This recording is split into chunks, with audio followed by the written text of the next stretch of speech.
It smells really good. Woo! I love Worcestershire. It really adds like, poof. How can I squeeze a serving of vegetables into a sloppy joe? Betty Crocker's answer? Green bean bunwiches.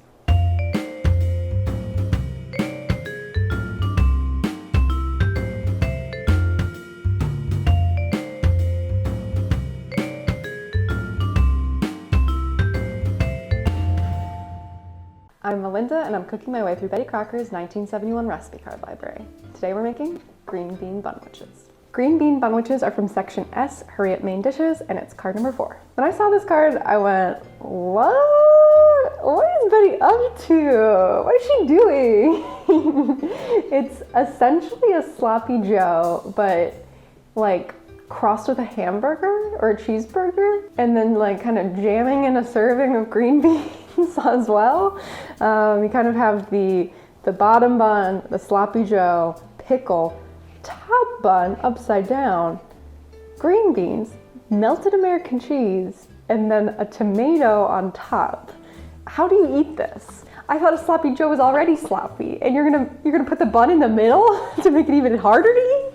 I don't know about this. I think it's gonna be a mess, but I mean, you can't go wrong with these ingredients. It's gonna taste good. So in addition to the sloppy joe with all of the fixings, she kind of arranges the recipe so that simultaneously you're preparing frozen onion rings, and I love that concept. And it calls for Make Ahead Hamburger Mix, which is on the back of the Hurry Up Main Dishes contents card.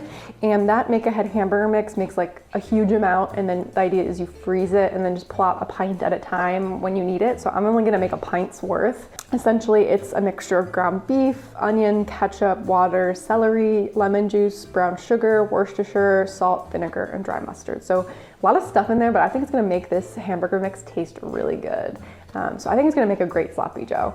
Sloppy, but great. So let's get started.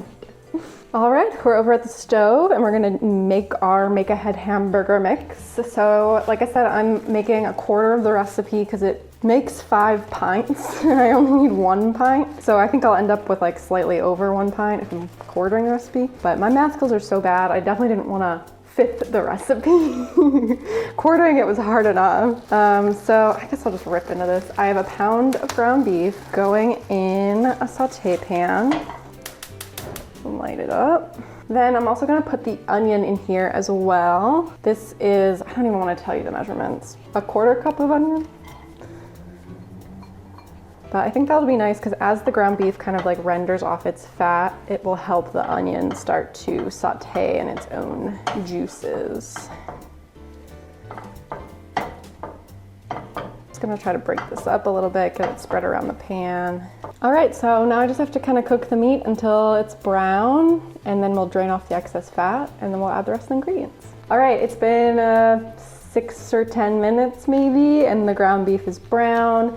The onions are kind of translucent, and I drained off all of the excess fat, so now it's time to add in the other ingredients. So I have some celery going in. I have 1/2 cup of ketchup. I have a crucial sloppy joe ingredient, if I do say so myself. Then in this weird bowl, I have a mixture of water, lemon juice, and Worcestershire. Then I have some brown sugar. Excuse me. And then finally, some salt and dry mustard. I'm just kind of gonna mix these things together here. Ooh, that's our hamburger mix. It's coming together. It says this mixture should come up to a boil, which I feel like is hard to do with these types of things because it's not like saucy enough to see a boil, but I guess there is like some kind of liquid juice you could start to see bubble. I think that's kind of well mixed. Now I'm supposed to let it come up to a boil and then let it simmer for 30 minutes. I'm curious as to whether or not that time period really needs to be 30 minutes because it's only a 1/4 of the amount of stuff to cook. So it's getting more surface area on the pan. So I predict that it might not need that full amount of time, but it's hard to say. So I do see now that the juicy elements I've added are boiling. So I guess I'm just kind of gonna let it hang on the stove for a bit, turn it down, and just kind of let it all meld together for a while. It smells really good. Woo! I love Worcestershire. It really adds like powerful flavor to whatever you eat. So the Worcestershire and that dry mustard and that ketchup, ooh, it's gonna be good. It already smells really good, so I think it's gonna taste really good. All right, while our hamburger mix is over on the stove, covered and simmering for 30 minutes, I thought I would talk a little bit about the history of Sloppy Joes. The origin of the Sloppy Joe sandwich is actually heavily disputed. One story claims that a diner cook named Joe in Sioux City, Iowa, invented the meal in 1930 when he served a loose meat sandwich with tomato sauce on a bun. And loose meat sandwiches were a kind of popular Midwest dish in the 20s, but his kind of innovation of adding the tomato sauce is what allowed him to coin the name Sloppy Joe. Another story claims it was invented in Havana, Cuba, at a bar named Sloppy Joe's. It was based on a dish called ropa vieja, which is more of a shredded beef stew, and they took that stew and put it on a bun. There's also a bar in Key West called Sloppy Joe's. So legend has it that Ernest Hemingway, who is kind of one of the Key West mainstays, convinced the bar owner Joe Russell to rename the bar after one he visited in Cuba and asked him to start serving the sandwich that he remembered. It's this location in Florida that perfected the Americanized version of the Sloppy Joe recipe that we know and love today.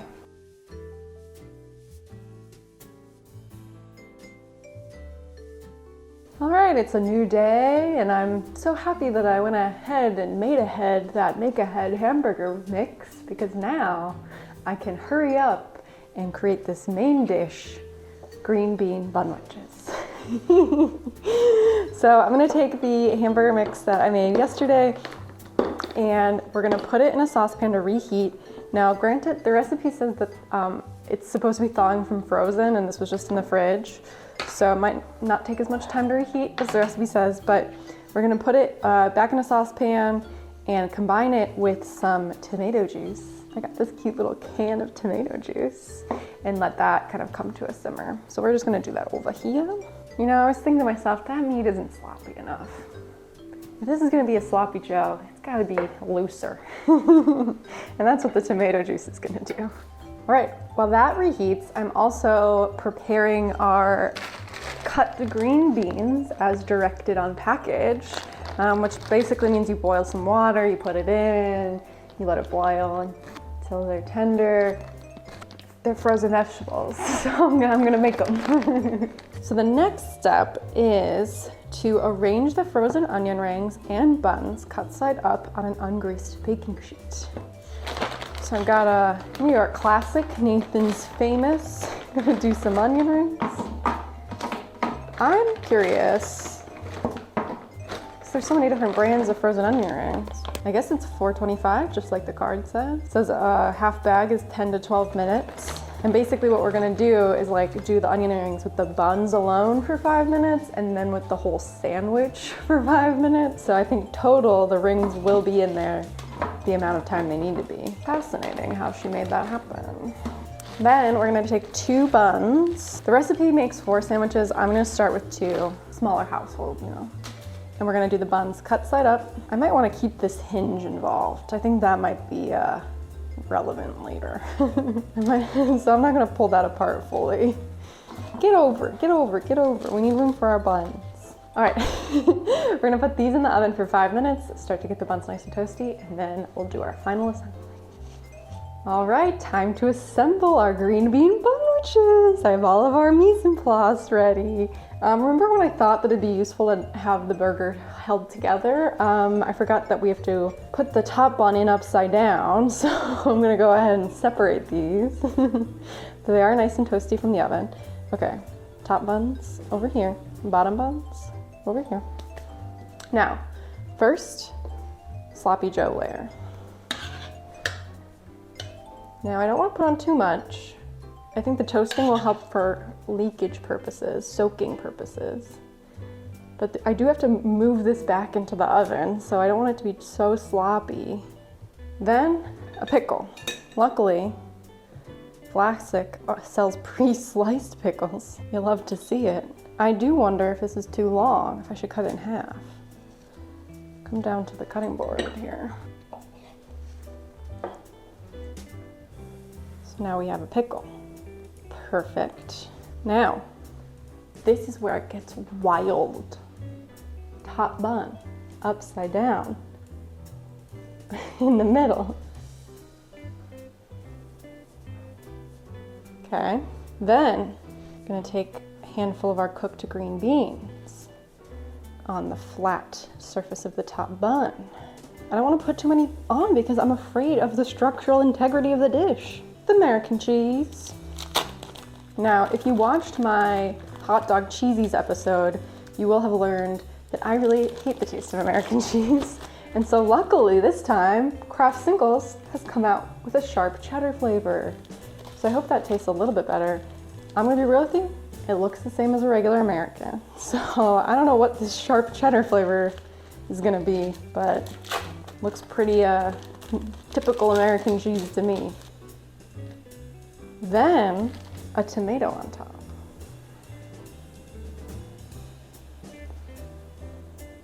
Then you brush the tomato with a little bit of oil, presumably so it cooks a little bit.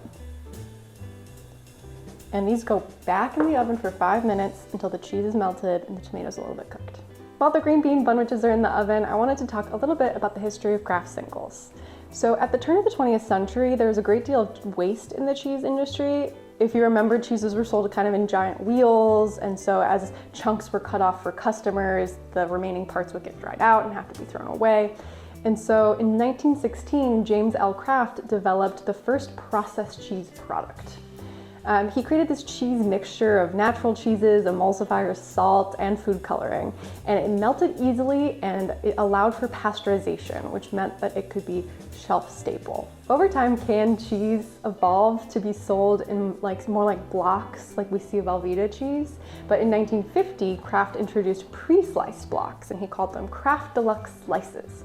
Unfortunately, customers didn't really understand that they were pre-sliced, and store managers actually had to pull them apart and show you how the block was pre-sliced. This wasn't perfect because once a package was opened and some slices were used, it wasn't easy to keep the remaining cheese from drying out. And so in 1965, the plastic film was added to create individually wrapped slices.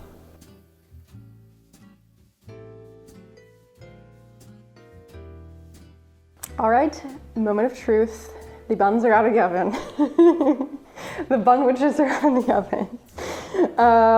I don't know how I'm gonna eat this. It's gonna be so sloppy. It's gonna fall apart. But we just have to get our hands around that top tomato and dig in. All right, let's pick it up. My mouth isn't even this big. See? It's not even that big. So I can either get the top or the bottom. I can't get both. Okay, I'm gonna go for the bottom.